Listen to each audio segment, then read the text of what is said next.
So I think that we start off the Rich+Niche methodology about saying there are 4 income sources: service, digital products, affiliate marketing, AdSense, or any variation of that. AdSense is when you get paid because someone watched your video. These 4 income sources make freelancing a lot more fun and viable.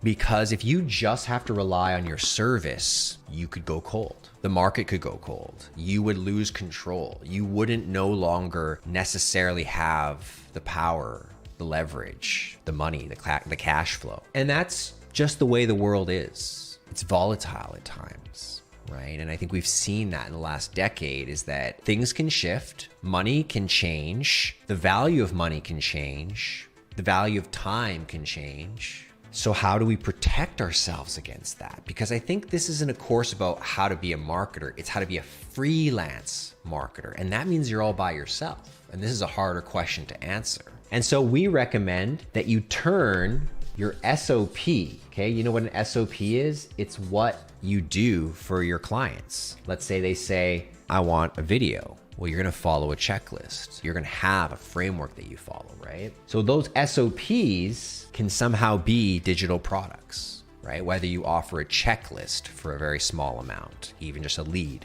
whether you show a full video course explaining how you do it, whether you give a bunch of samples or templates, you see? What the services we offer, we ought to turn them into some sort of documented product, right? And essentially I've done the same with full stack marketing funnels, content maximizer, full stack Facebook ads. Those are just my process to get you to the desired outcome that we talked about. And if I have a great process, you're gonna get there the fastest, with the least effort and sacrifice and the least likelihood of failure.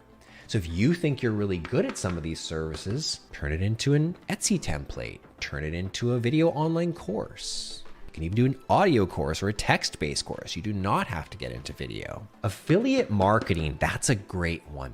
Talked about in my newsletter a while back that a lot of marketers struggle because they start with affiliate marketing. Sometimes as affiliate marketers, we're so hungry to make money, we'll just sell anything. This fat loss product, this dating product, this virus app, antivirus. We don't love any of those products. And so it becomes a bit of a burnout process. Like you don't have the desire and energy to go super deep with it, right? So affiliate marketing should be added in. And I think what's great is that there's a lot of tools that we will use with our clients that we can receive a percentage if we recommend it to them. And so I believe in only promoting products that you really like using. And I hope if you've been following my channel, you know that I do that. Don't do a lot of affiliate marketing, very cautious around it, but it doesn't mean I haven't made quite a lot of money on affiliate marketing. I've been very selective, and my favorite affiliate marketing products are SaaS-based products with recurring fees. I think that makes a lot of sense, that if you are gonna promote something, that it has an opportunity to make you money on a recurring basis. Now, if you're gonna do this, and you're gonna do this, and you're gonna do this, you might as well do this. Make a video of your SOPs that promotes your digital products, that promotes the tools that you like. You're gonna get a little amount, and if you're a good marketer, you should dabble in YouTube, you should dabble in TikTok, you should dabble in X, you should try these things because those are the playing field. You're a player and that's the field. The field's not in your head.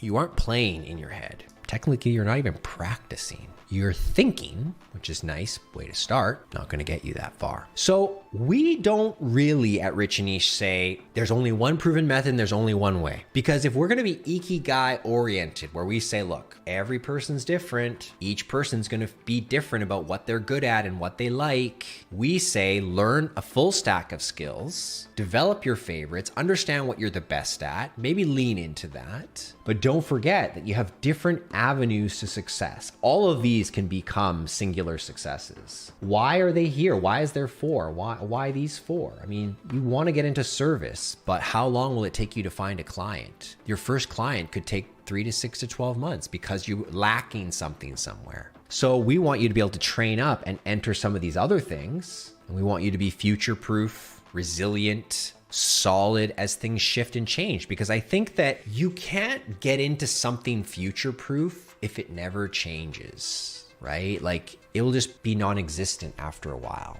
No one cares about editing movies by cutting up film anymore. It's just gone. But if I have to learn how to edit a video on TikTok and edit a video for YouTube and edit a live stream, fine, I'll keep learning those things. At least I can stay in the game, keep playing.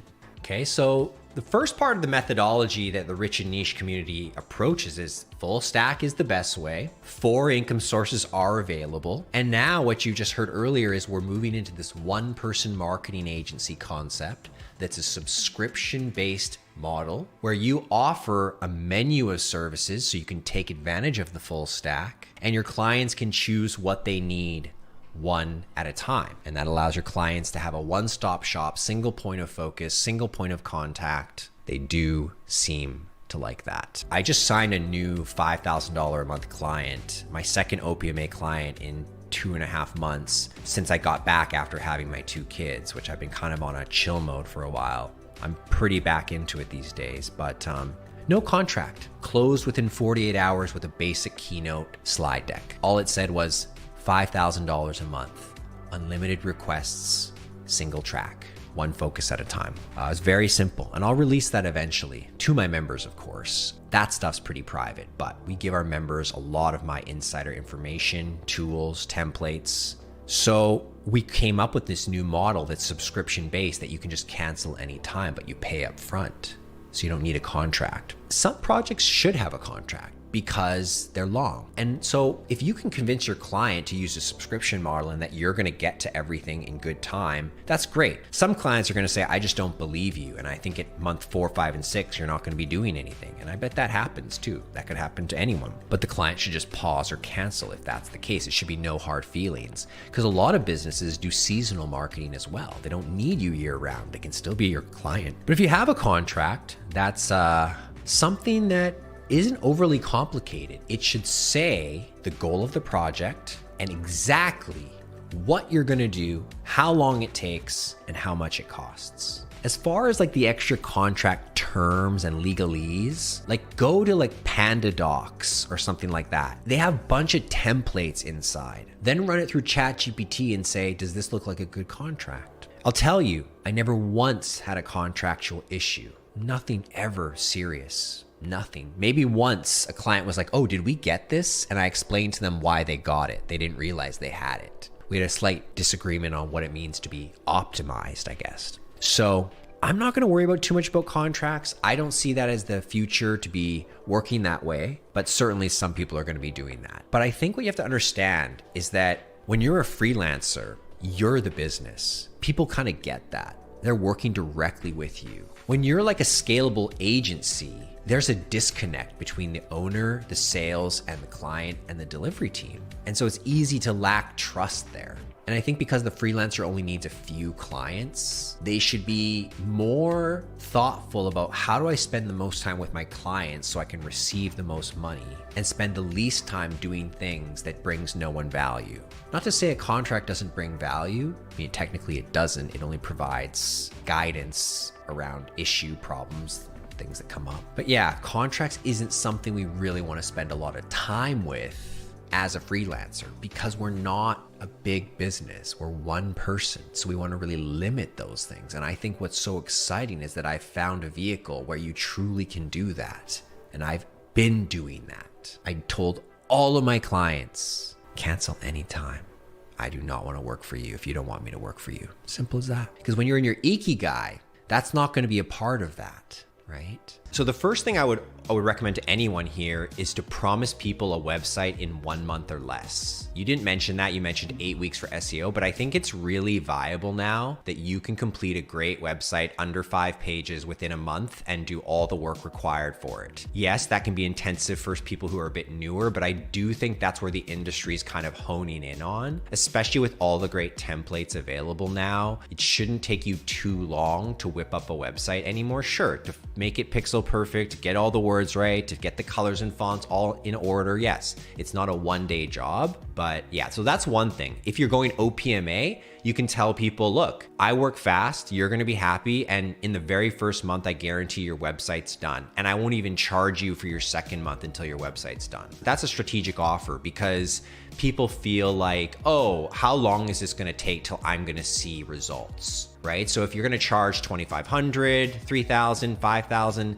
a website in that first month is high value because a lot of people would spend closer to $5,000 to $10,000 to even $15,000 altogether on their website, primarily because they waste money, they make mistakes, they don't know what they're doing, they don't know who they're hiring. So I think that's a very powerful thing to add into an offer. The second thing is why I wouldn't necessarily say organic leads. What you could potentially do is charge $200 more than you were planning and include $200 of ad spend. That really increases the leads. And just say, look, I didn't tell you, but I actually ran $200 of ads for you. And here's what happened. You got this many organic leads and you got this many paid leads. And if you want me to continue on this budget, the cost is X. That's another powerful strategy because we got to remember, they don't want rankings. They want leads. You already identified that. That's why your guarantees around leads, right? They don't care if it's organic. They care if it's fast and qualified and good. So don't be afraid to charge a bit more so you can actually get the result. And if you believe you can do it pure organic, great. I do believe that too in certain cases. But leads requires not only a website, it requires a strategic plan, the back-end funnel, the email setup, managing how that email lead gets to them. That's definitely, like you say, a little bit closer to 8 weeks, and you haven't even let Google index enough, right? So I'm just, you asked for ways to think about the offer, and I've given you 2 new ideas to improve it. One is, what can I promise you faster in 30 days? Because you said they don't have a website, right? You said website development and lead gen, right? So it's for people who have a bad website or no website. If you work with me, I'll have it done for you in 30 days or less, at least the working version. Let's say someone wanted a website and your rate is $3,000 a month and you think it's gonna take 1 month to do a website. Would you feel bad about saying, hey, why don't you just get a month of my subscription? I'll guarantee that the website is where you like it by the end of the month. But if I'm done in 3 weeks, you can have an extra week. You want to sell the subscription. Even if you're on a single project, you want them thinking, I will be on the subscription because I'm going to like what I'm getting. Like, there's no way you want the opposite of that, right? You want to get them on a subscription. So I think what you should start trying to do is say, look, if you think you can get 2 months, let's do 2 months, right? Commit, and I'll get you the same results, but we are not going to have to do this difficult proposal, contract, terms, yada, yada. I think that that's a little rough, but that's a powerful idea that even though someone doesn't want my subscription, I'm going to show them how my subscription can get them what they want and that they can pause and cancel anytime. I mean, those are my business terms. I don't know if they're your business terms. But I would say, listen, I can't do the one-off projects. I only do my subscription model, but here's how you can use my subscription model to get what you want and more. So yes, I was doing tons of odd jobs. And in my book, I talk about that it was all odd jobs for the longest time. I hadn't clued in on how to make people stay. It wasn't until I saw both the realization that content was becoming a thing and the need to continuously brand and promote yourself on the internet became a big deal. Because of the competition, you can't say the same thing every day. You have to create new, and you have to learn how to create as times change. That's a great job to have, right? Does a pilot only fly when it's sunny? No. They learn to adapt different conditions. A marketer adapts media under different conditions. Messages, we could say. It's all communication. Okay, so projects, yes. But a cool idea is to start thinking, if I have a subscription ready to go, if I can get them to see the value in that, and it can somehow almost be the same thing, maybe they'll stay on. So it's almost like a trial. So how can your offers really just be 1 month trials of your subscription? That's a brilliant insight I haven't said yet. How can your offers be 1 month trials of your subscription where they still walk away? So what am I thinking of? A new funnel, a new website, content sprint, or an ad campaign, all done within 30 days to showcase how fast and good you are, no commitment whatsoever, but there's an assumption that if you don't say cancel, we're going on to another month. You are subscribing, but because you're a new trial, I will give you something special. It's a specialized, take advantage of my full stack for the first 30 days to knock out your highest impact need. From then on, I become your go-to digital marketer who can handle these 3 core pillar areas: your website, your content, and your ads. We don't say funnels to clients very often, okay? They don't always know what that means. Document your process. So instead of building your next 3 websites for clients, go build 3 awesome websites for YouTube. Whether you show your face or not, get in the habit of showing people what you can do. If you're not willing to show people what you can do, how do you expect them to trust you and pay you? If you are running a hair salon, but you refuse to show people any hairs you've ever cut, you're gonna be going in an uphill battle. So what most people don't realize is they haven't even done the obvious marketing elements for themselves. And I think that's more important than we realize. I wasn't huge at all on any platforms when I first started getting my own clients, but I certainly had a couple websites that I could point to that I created. Don't have a portfolio? Get your website and portfolio up looking clean. If you want to be in web design, your stuff has to be clean. I mean, the problem is you're up against templates now that look pretty good, and a lot of people can work with that. So try to find an edge. Know your edge. What is your extra edge? A lot of people don't realize that they need an edge. And so they start doing things where they don't even have an edge. Getting clients is the #1 question we ask. And I wish it was the easiest thing. One thing you can really do as well is just immerse into more communities, free communities, private communities, whatever you can afford. Let people know you exist. All you have to do is let people know what you can do and what the price is, and you'll start getting it. But here's what you're probably doing: waiting, doing nothing. You know how to make a website and you keep watching videos on how to make them, but no one's asking you to make them because you're not telling people you can.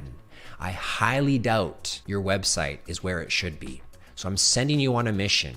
Improve your own marketing, improve your own site, document some work, let people know once a day, go somewhere, go online, go in real person, let people know this offer is available. And see, that's the thing. Once you have a service, the more times you can offer it to people, the more yeses you're gonna get. A lot of people stop after they've created a service. They never tell anyone about it because they're afraid to be rejected, which is a common thing for all of us. How many people heard about your offer in the last 7 days? I had a newsletter go out to thousands of people. They all saw my offers. I've got YouTube videos going out. They're all seeing my offers. Got ads. Those are offers. We're calling people. Those are offers. I'm not sitting here wondering what my offer. I don't know my offers. I literally had to tell my team the offers this week because no one knows. Why? It doesn't matter. It matters that you make an offer, not that you have the perfect offer. Your wealth is fundamentally defined by the number of offers you can make. And the world's wealthiest are making 1 million times the number of offers you're making. And that is just the basic reason of the differentiation of wealth, is that when you grow, your distribution grows. That's why they say things like your network is your net worth. Because if I can distribute my offers instantly around the world for just a fee, I'm gonna print. If I can't even get my offer to one person because I'm waiting for someone else to tell my offers, I'm going too slow. When I decided I wanted to be a freelancer, I just picked up the phone and made a deal. I didn't write my offer down. It was, can I work for you for 10 hours a month? For $600 and I'll make your blog. You're speaking to someone who doesn't know what a blog is. You're speaking to someone who's never done SEO. They just want to know someone's coming to save me. They don't need to know every little detail. They need to sense that you're the one that cares about them. My client saw me sitting in the coffee shop, working diligently for over 90 days straight. They said, I want that person on my team. I don't know what that guy's doing, but I want him. You have to get good enough and raise your identity so that people feel that way about you. You can do it through your skills because that creates competence, which leads to confidence, which you exude as you walk around the world. I know how to do this stuff. And that doesn't always feel amazing. But when you start going, I know how to do this stuff and I know how to get paid for this stuff, the confidence just keeps going and going because you're never going to lose that ability. Your offer could change, but you'll never lose the ability to close a deal with someone because humans are humans. You're not trying to close the deal with AI, a game, a robot. It's a human. And humans like to make valuable decisions for themselves. And sometimes it's just about letting people know there's a new opportunity. And that's what most of marketing really is. Hey, there's something you don't know about that can help you. And that's why we like cold outreach from that fundamental perspective. So what would it be like to have a client? Well, you would have some sort of tool or software, maybe Slack, maybe Discord, maybe you use Asana, maybe you use Notes, text. You could use the tool that we're building at Rich+Niche, the OPMA Manager. And you would basically say, hey, look, when you need something, send me a message and I'm going to get it back to you as quick as possible. So in the modern OPMA model, you're trying to deliver fast. And so productization of your service allows you to go through your process quickly without getting lost into sort of the thinking, oh, what should I do for this video? Oh, what do I need to do? It's like follow your process, bulletproof your process. And clients understand at this price point, it's not custom Super Bowl commercial, my man. It's get it done and be efficient. Video edit, level 1 to level 3. What is that? Level 1 edit is just cleaning out the junk. Level 2 is like adding layers, adding text, adding B-roll, adding music. Level 3 is custom animation, custom scoring, custom anything. Okay, that's not really what you want to do. Level 1 to 2 is where you want to go. Some people need level 1. Let's say I want to take this whole video I just made today and just cut it down to 20 minutes and say, okay, I'm going to give you a video. I want a level 1 edit down to 20 minutes. All you're going to do is take this 2-hour live stream, cut out the most boring parts. You're going to have to cut some good stuff, but the last 20 is going to be gold. I only need a level 1 on that. Now, next week, I want to do a level 2 edit. It's going to be a cornerstone video. I'm going to make a video that speaks to a broad, top of the funnel audience. It's going to be how to do X from A to Z, comprehensive guide. And that's going to be a level 2 edit. I need some text on top. I need a little B-roll to keep it engaging. I need a really fast-paced intro with a little bit of graphics. That's level 2. Publishing process is just a checklist. It's just a checklist. You just make sure you're doing everything right, you didn't forget anything, and that you stick to that process. And promoting, that's where you can get a little bit more funky. Maybe they have a Twitter audience, a LinkedIn, maybe they have Patreon. Like there's different things people could have where you would want to go. Maybe they have an email list. So you could say, I'll write an email blast and promote your YouTube video. And remember, you're just like having a menu of services. Imagine your client can just read your menu and pick what they want. And they're not forced to have just 5 videos a month, or they are not allowed to go outside the scope, or they're not allowed to ask for extra revisions. And that's why this model is important. This is the little aha here. When you work in creative and there is revisions, it is very annoying to price and charge for little revisions. It's also annoying to ask for them. It's like, oh, you made a little mistake on the video. I gotta ask you to go back. It's just dreadful. You already outputted it maybe. But videos can't have those kind of mistakes. Maybe it's a dead black frame. Maybe the cut went wrong. Like things can happen. It happens to me all the time. So that's something to keep in mind, that revisions kind of drive the unlimited request model. That way, if they're like, nope, make it better, make it better, make it better, No problem. I'm excited to make it better because next month I'm going to get paid again, and I'm just doing the work I love to do, which is serving your brand as a digital marketer. And I love that because I'm working remotely. So if that's what you want from me, that's what I'll do. See, when I had clients, I was not obsessed about packages, like you only get this. I was obsessed about becoming their right-hand man and saying, you can ask me for what you need and I'll get it done. And that's why I know how to do everything. Eventually you see the problems that people have and you want to go discover how to solve them. You're not just like, here are some posts for your MySpace. I don't care if MySpace isn't popular. You're only getting MySpace because I'm a MySpace specialist. Good luck, MySpace specialist. How many hours a week will you give that one client that is paying you $1,000 per month? Well, let's look at that. That's a great question. That's $250 a week. I'd say 1 hour a day sounds pretty good. Now, when you're starting, you might have to do a little bit more, okay? But here's how it works. If I'm gonna give an edit and I receive the request on Monday at, let's say 9 a.m., the very earliest request possible, business days only, business hours only primarily, I would return that level 2 video Thursday or Friday. And if it was even more, you know, and I would say, look, I need to have 5 clients to survive. If I had 5 $1,000 clients, I need to be able to handle that, as well as need 5 $5,000 clients. Now, if you had 5 $5,000 clients and you're running this, I would recommend you to hire a video editor and stop doing that. But if you're at 5 $1,000 clients, I would spend 1 to 2 hours a day on each client, and I would expect that some clients forget to request sometimes, and I wouldn't overthink it. I think it's more important that you go discover for yourself, what does it feel like? And then maybe you say, you know what, Rich? This price doesn't work for me. Because what I want to offer, I often need to spend 2 to 3 hours a day, 15 hours a week. I can't do 15 hours a week for $250. I can do 15 hours a week for $500. Okay, so your new price is $2,000. No problem. What I would say is this. Don't think about offering as much as possible. Think about making it simple and great. Don't try to say, I will give you all of this. I will give you all my time. I will make unlimited videos, 30 videos a month. Try to focus on quality. Try to focus on planning and taking the time. And hopefully that balances it out for you. It's a good question though. I think that's why you have to discover it. And the price point is meant to get you started. Would you be sad if you had to spend 8 hours a day working for 3 clients who paid you $1,000 US a month? So you'd be getting $3,000 US a month. You'd be learning so much because you're working full time in a new industry or new-ish. You got 3 clients who are paying you month after month, and maybe we'll lead you to more clients. Are you really gonna tell me that how much time that takes matters? Because what's the alternative, right? That's the thing. What's the alternative?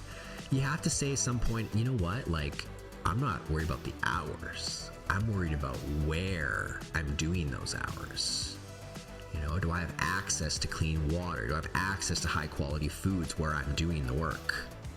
Because if you do the work and you're getting that much work, and you've got to see that you're undercharging for a purpose, is that eventually you're going to charge more, but you got to start somewhere. So don't think too much about time.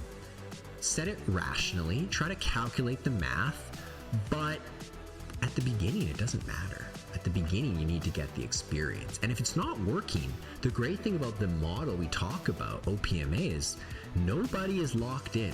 And I never worked with long contracts. I always told my clients, if you don't think you're getting value from me, I don't think it's gonna work. So you just stop working with me whenever you want. And I felt that that worked a lot, you know, and I think that you will find the rhythm once you get going. And I used to say this a lot more than I do now, but you have a lot of control. You will be able to sort of create a quality experience for your client without overly worrying about how much time. Because at the end of the day, they don't care how much time. They only care that the video is doing well in this case, that the marketing is being effectively done. So you're gonna get faster and faster. You're gonna then learn automations and AI when the time is right. And that's what we should come back to now, is if you were working 8 hours a day and you were a little bit stuck, yeah, I might start thinking about can AI change this for me, or do I need to fundamentally change my model? I know this doesn't work for everyone out there, and I know for some of you, charging $1,000 wouldn't work either. And that's why this is about how to start. I could have said pro bono for first 3 clients, no charge, right? I didn't say that yet. I don't think you need to, because when you're putting in work to make media, that's pretty intense. That can't be a refunded thing. That can't be something that's no charge. It's different than, let's say, you do a little bit of strategy, you give some people some ideas that aren't proven but are likely to be good.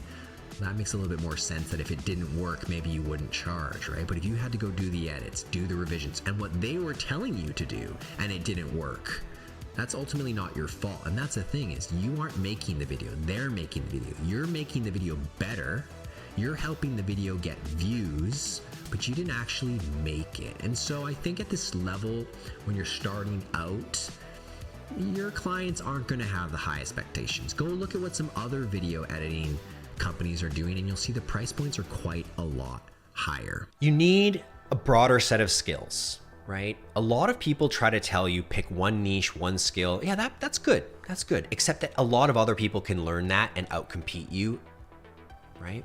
It's tough.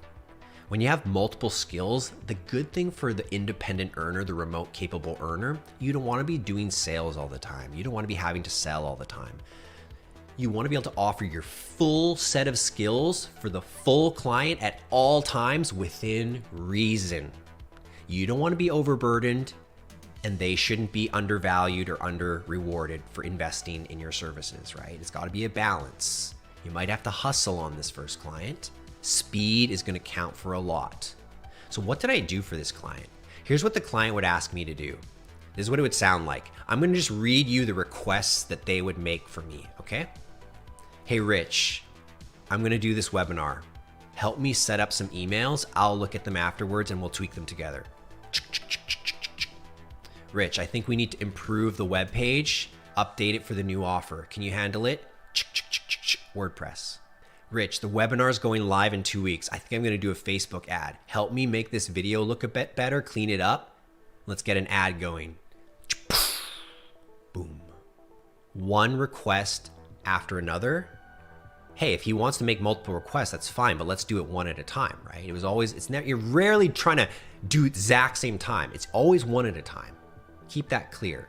And look, I'll do an hour for him and then take a pause, jump on to something else. You can juggle clients one at a time as well. What else would he ask me for? Longer projects too, right? Longer projects. One time I wrote an ebook for him. Took me all month. Got paid the $2,200, one ebook, right?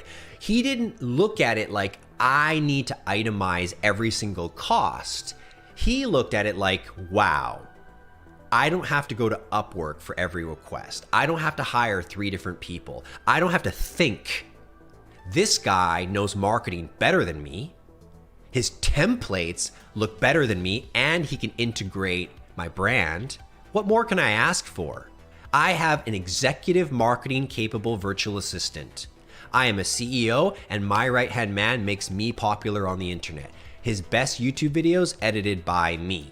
He's hired many other editors over time since I was too expensive over time. You got to have a lot of skills to be the best, to be remote. And that doesn't matter whether you have a job or not, my friends. We all got a peak at remote work, and it may come in waves.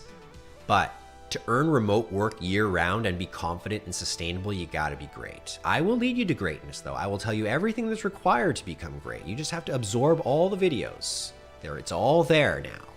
We're gonna add more, we're gonna update them, but it's all there, let's be honest. So what's the difference between starting a social media marketing agency and being a freelance digital marketer? Well, social media is a sliver of what a freelance digital marketer is capable of.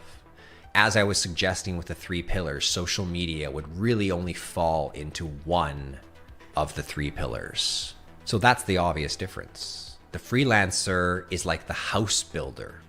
The social media agency only knows how to lay tiles. Nothing wrong with either. Social media agency has lower profits and they need more clients, and they're in a very competitive world because the barrier to create social media content is very low. So a lot of people pay for social media services that are not very valuable. They don't actually bring the desired outcome that people want. And that's because, as I've taught many times, content is not the full picture. Awareness is not the full picture. Traffic is not the full picture. So it's when someone connects social media with a vehicle that can start a transaction, like a funnel, now you've got something that can bring immense value with even little bits of traffic. You can have all the traffic in the world. Doesn't mean if you don't know how to monetize it, no big deal, right? Think about the Disneyland parking lot. You ever been there? Huge. The second you walk through that gate, that traffic is monetized in every which way. But the LA freeway, no one's monetizing that. A couple billboards maybe, but everyone goes Disneyland and all that traffic gets monetized by professionals. They give people what they want. They help them fulfill their fantasies, desires, memories, experiences they want. Traffic alone is just traffic. That's why viral videos aren't that valuable, because they're rarely connected to a transactional vehicle. That's because people don't want transactional vehicles as a default. And that should tell you that if you're going to use a transactional vehicle, it's not about getting the most traffic, it's about getting the right traffic at the right time. So the freelance marketer understands how customers exist in and outside of social media. There's many more formats than just social media. Now, I think the term social media marketing agency should have broadened by now. There's a lot to it. People should have started saying by now, Facebook marketing agency, LinkedIn marketing agency. There's no good agency who just puts it all to all the platforms at the same time. I wouldn't want an agency like that. So that's the main difference that I can think of. When my client asks me, am I going to help him with social media? I said, yeah, but you really don't want me doing social media. That's a much lower job than what I'm capable of doing. What you want me to do is set the guidelines for your social media team and instruct them on the most optimal way to take that message and put it through the chosen social media platform. In our business as freelance marketers, value is going to come in the form of reducing the time someone has to spend to do something. Therefore, they can go do higher end things. And you really got to get that in your mind, right? That wealthier people don't want to do what you're doing because they can actually do something where they can make more money than what they're paying you to do. Bringing it back to value. The interesting thing about the value equation is there's a top and a bottom, and I think people always get this wrong. And what is good work? It doesn't mean big project. The first side of the equation says desired outcome. Let's just fill it out, okay? Time, and what's the other one? Effort and sacrifice. Okay, value is a function of getting what you want multiplied by the risk you actually get it, because sometimes marketing doesn't work. How long it takes, time, how much effort and sacrifice the client has to put in. So let's say you want to help them grow their following on Instagram, but they have to spend 3 hours a day. That's not that valuable. Versus they can just click one button and it's a lot cheaper. That could be a lot more valuable.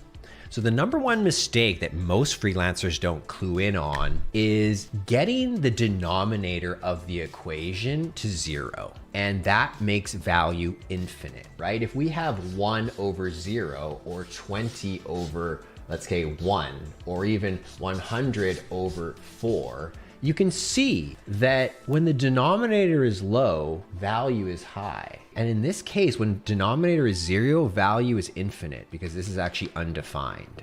But it's impossible almost for the denominator to be 0. But that's the idea, is that instead of focusing so much on getting people crazy outcomes, get people certain short-term outcomes often that don't take a lot of time or effort. If you can figure out how to do that, you're going to be offering a lot of value, and you could say that that is good work. I don't know how else you want to define good work. Good work could also be fast, simply just fast, mistake-free. As far as what your designs are, what your copying is, it all falls into here. What do you need to do to get the result you want? And so the problem, I think, for a lot of freelance marketers is deciding what should we do exactly to help people. Should we get them more traffic? Should we get them more leads? Should we help them get conversions? Well, you can do them all. Absolutely, you can. And I think that's the power of the one-person marketing agency, is to get control of that entire customer journey.